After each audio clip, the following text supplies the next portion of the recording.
अस्सलामुअलैकुम वरहमतुल्लाहि वबरकातुहू। उम्मीद है कि आप तमाम तलबा खैरियत से होंगे और जितने भी मेरे वीडियो को देख रहे हैं वो तमाम खैरियत से होंगे। ऐसा दुआ है कि आप तमाम हजरात खैरियत से रहें और इत्मीनान बख्श ज़िंदगी गुजारें। तो मैं आपको आज वो सबक बताने जा रहा हूँ जो मैट्रिक की किताब दुरख्शां हिस्सा दोम का सबक है और सबसे पहला सबक है। मुसन्निफ़ ने इस किताब को सबसे पहले हम्द से शुरू की है। मुसन्निफ़ ने जो किताब लिखने वाले होते हैं उसको मुसन्निफ़ कहा जाता है, इसको हिंदी में लेखक कहते हैं। तो उन्होंने इस किताब को सबसे पहले हम्द से शुरू की है और जो किताब अल्लाह ताला की तारीफ़ यानी हम्द से शुरू किया जाए वो दुनियावी एतबार से भी और बरकत के एतबार से भी पूरी होती है। इसलिए मुसन्निफ़ ने इस किताब को हम्द से शुरू किया है।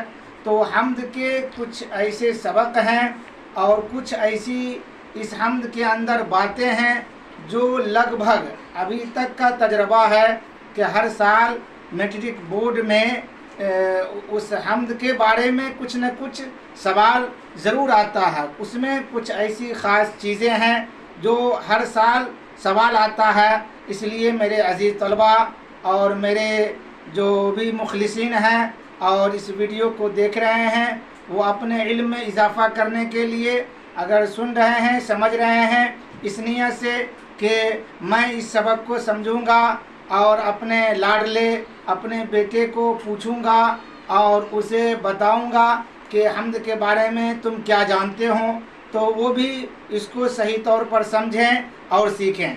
तो आप देख रहे हैं बोर्ड, सबसे पहले लिखा हुआ हम्दे खुदाए अज़्ज़ा वजल, हम्दे खुदाए अज़्ज़ा वजल। तो ये हम्दे खुदाए अज़्ज़ा वजल जो उन्वान है और जो इस हम्द का नाम रखा गया है, इसके लिखने वाले कौन हैं, इसके लिखने वाले कौन हैं? तो इसके लिखने वाले यहाँ पर लिख दिया गया शबनम कमाली। इसके लिखने वाले कौन हैं? शबनम कमाली हैं। हम्दे खुदाए अज़्ज़ा वजल के लेखक, हम्दे खुदाए अज़्ज़ा वजल के मुसन्निफ़ कौन है? तो जवाब क्या होगा? इसके मुसन्निफ़ शबनम कमाली है।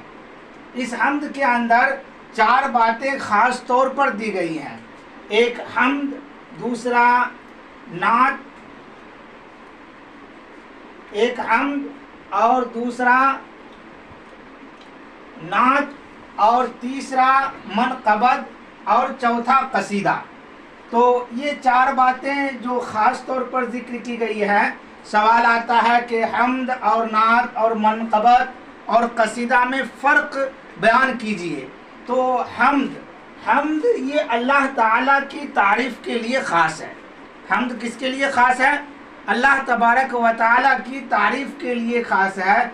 जब नज़्म के अंदर, मंजूम में, शायरी में जब हम्द कही जाएगी तो उससे मुराद अल्लाह ताला ही होंगे। अल्लाह ताला की सिफ़ात, अल्लाह तबारक व ताला की सिफ़ात और मदहिया अशार इस तरह से हम्द में पेश किए जाते हैं। तो हम्द किसके लिए ख़ास है? अल्लाह ताला के लिए। और नात ये हुजूर पाक सल्लल्लाहु अलैहि वसल्लम के लिए ख़ास है। अगर शायरी में नज़्म में कोई नात पेश की गई तो ये ख़ास हो जाएगा हुजूर पाक सल्लल्लाहु अलैहि वसल्लम के लिए। अच्छा, तीसरा नंबर पर मनक़बत है। तीसरा नंबर पर क्या है? मनक़बत। तो मनक़बत ये खुलफ़ाए राशिदीन, बुज़ुर्गान दीन और औलिया अल्लाह के लिए मंजूम में तारीफ़ की जाती है। खुलफ़ाए राशिदीन से कौन मुराद हैं?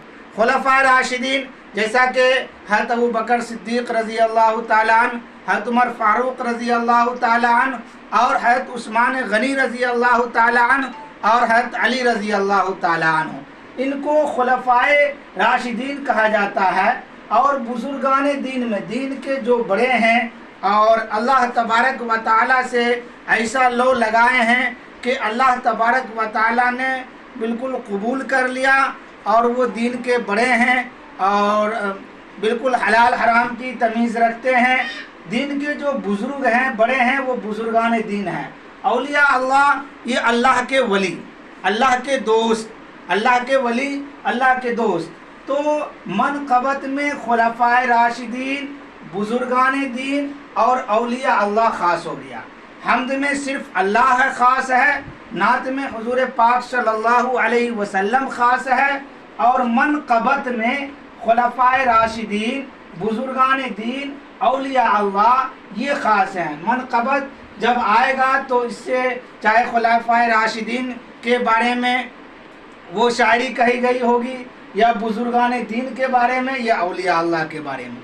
अच्छा, कसीदा चौथा नंबर पर है। कसीदा, कसीदा ये आम है, यानी कि मदहिया अशार, मदह यानी तारीफ़ किसी भी आम इंसान का, किसी भी के बारे में आप जब बयान करेंगे तो वो कसीदा कहलाएगा। किसी आम इंसान के बारे में जो आप तारीफ़ कर रहे हैं शायरी में, तो वो क्या कहलाएगा? कसीदा कहलाएगा। आम तौर पर बोला जाता है कि फ़लाँ आदमी फ़लाँ के लिए कसीदा पढ़ रहा है। किसी की अगर कोई तारीफ़ करते हैं तो कहते हैं कि फ़लाँ आदमी फ़लाँ के लिए कसीदा पढ़ रहा है। बहरहाल, तो हम्द एक अरबी लफ्ज़ है जिसके माने तारीफ़ के हैं। हम्द एक अरबी लफ्ज़ है जिसके माने तारीफ़ के हैं। तो आप बताएं कि इसके मुसन्निफ़ हम्द खुदाए अज़्ज़ा वजल के मुसन्निफ़ कौन है? शबनम कमाली है। अब शबनम कमाली के बारे में चूँकि कुछ सवालात हैं जो बिल्कुल मुख्तसर सवालात है, बिल्कुल छोटा सवालात है, और जो ये यानी कि ग्रेजुएशन इंटर वगैरह उर्दू में या और भी कि कोई कंपटीशन वगैरह होता है तो उसमें भी इस तरह के सवालात आ जाते हैं। तो शबनम कमाली कब पैदा हुई? शबनम कमाली कब पैदा हुई? लिखें, आप भी कॉपी में लिखें और उसको याद करें। जवाब है शबनम कमाली 22 जुलाई 1938 ईस्वी को पैदा हुई। शबनम कमाली, यानी जैसा सवाल हो वैसा जवाब हो।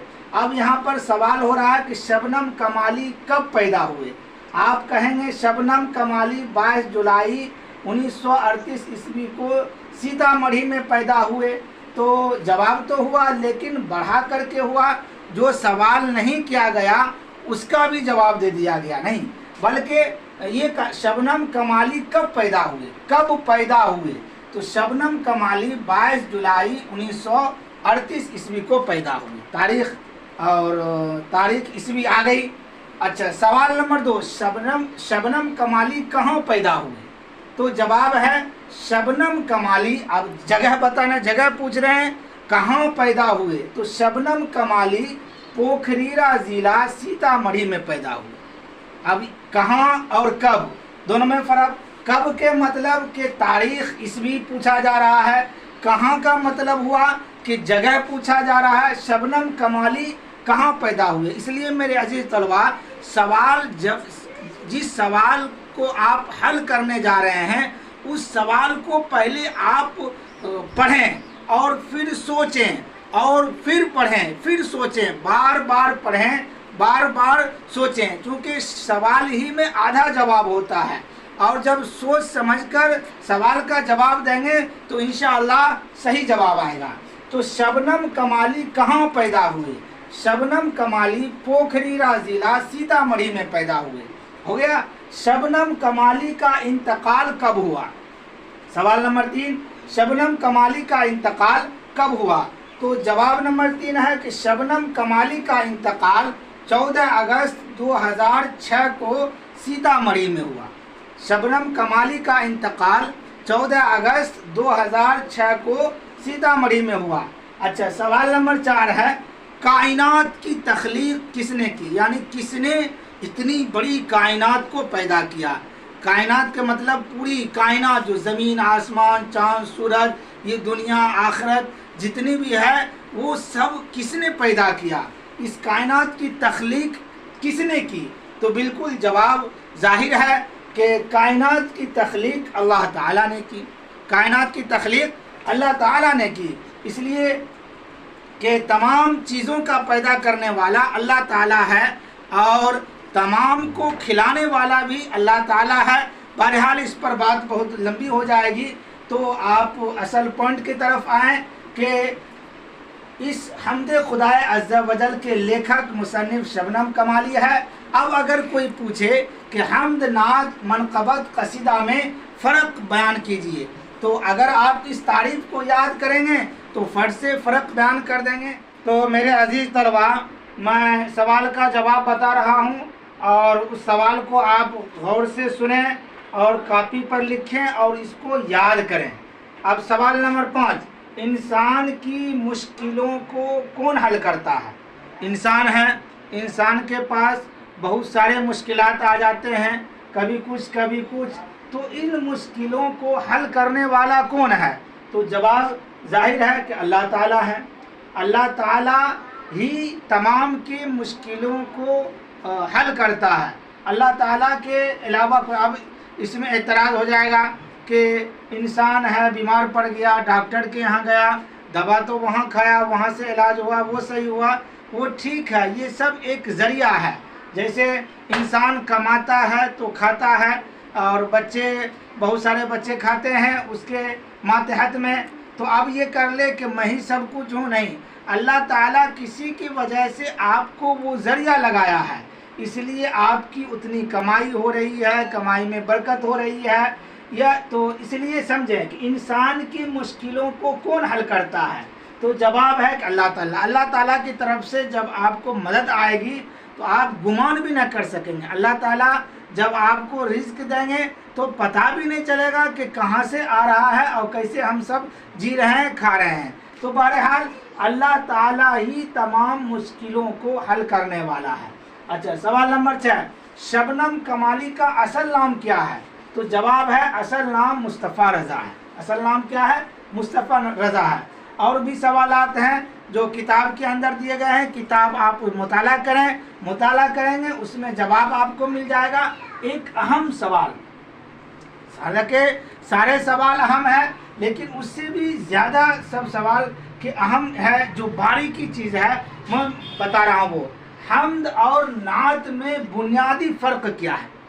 हम्द और नात में बुनियादी फ़र्क क्या है? तो जवाब है कि दोनों में बुनियादी फ़र्क यह है कि हम्द में अल्लाह ताला की तारीफ़ की जाती है और नात में हुजूर सल्लल्लाहु अलैहि वसल्लम की, ये तो आप जानते ही हैं। अब बुनियादी फ़र्क, हम्द का शायर आज़ाद होता है। हम्द का शायर, हम्द कहने वाला शायर आज़ाद होता है, वो जिस कदर चाहे बढ़ा चढ़ा कर खुदा की बेशुमार सिफ़तों को बयान करे। हम्द और नात में बुनियादी फ़र्क कि हम्द का शायर आज़ाद होता है, वो जिस कदर चाहे बढ़ा चढ़ा कर खुदा की बेशुमार सिफ़तों को बयान करे। अल्लाह ताला की बेशुमार सिफ़तें हैं, अनगिनत तारीफ़ हैं अल्लाह ताला के, तो बढ़ा चढ़ा कर बयान करे। बताया गया ना कि अल्लाह ताला ने इतनी नेमतें दी हैं इंसानों को, वइन तउद्दू निअमतल्लाहि ला तुहसूहा, कि अगर अल्लाह ताला की नेमतों को तुम गिनना चाहो तो उसको गिन नहीं सकते। और यहाँ तक इसलिए बेशुमार अल्लाह ताला की जितनी भी तारीफ़ की जाए कम है, खुदा की बेशुमार सिफ़तों को बयान करे। हम्द का शायर आज़ाद है, जबकि नात में शायर को ये आज़ादी हासिल नहीं है।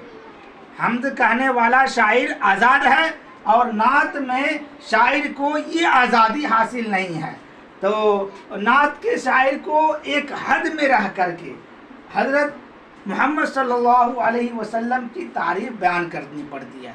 एक हद में रह करके हज़रत मोहम्मद मुस्तफ़ा सल्लल्लाहु अलैहि वसल्लम की तारीफ़ बयान करनी पड़ती है। तो हम्द और नात में बुनियादी फ़र्क है। हम्द का शायर आज़ाद है, बेशुमार अल्लाह ताला की सिफ़तों को बयान कर सकता है बढ़ा चढ़ा करके, और नात में शायर को ये आज़ादी हासिल नहीं है। एक हद में रहकर अल्लाह के रसूल हज़रत मोहम्मद मुस्तफ़ा सल्लल्लाहु अलैहि वसल्लम की तारीफ़ बयान की जाती है। तो ये बुनियादी फ़र्क है मेरे अज़ीज़ तलबा और मेरे मुखलिसीन दोस्तों और मेरे बुज़ुर्गों। अगर आप इस वीडियो को देख रहे हैं तो ख़ास तौर पर जो तलबा जो पढ़ने वाले हैं, चाहे वो जिस क्लास के भी हों, वो उन तक ये वीडियो को पहुंचाएं, बताएं, और हर घर में बच्चे पढ़ते हैं ताकि इससे वो सबक हासिल करें, समझें। मोबाइल का दौर है, मोबाइल देखते हैं लोग, गाना बजाना इस तरह से कुछ न कुछ, तो अब मोबाइल ही के ज़रिए से आप तक ये सबक पहुंचाई जा रही है कि आप इस सबक को पढ़ें, समझें, और ताकि आप इम्तहान में आला से आला नंबर हासिल करें। वीडियो को शेयर भी करें, लाइक भी करें, और जहां तक हो सके इसको फैलाएं। अल्लाह ताला से दुआ करें कि अल्लाह तबारक व ताला आपके और हमारे भी इल्म में इजाफ़ा फरमाए। आमीन।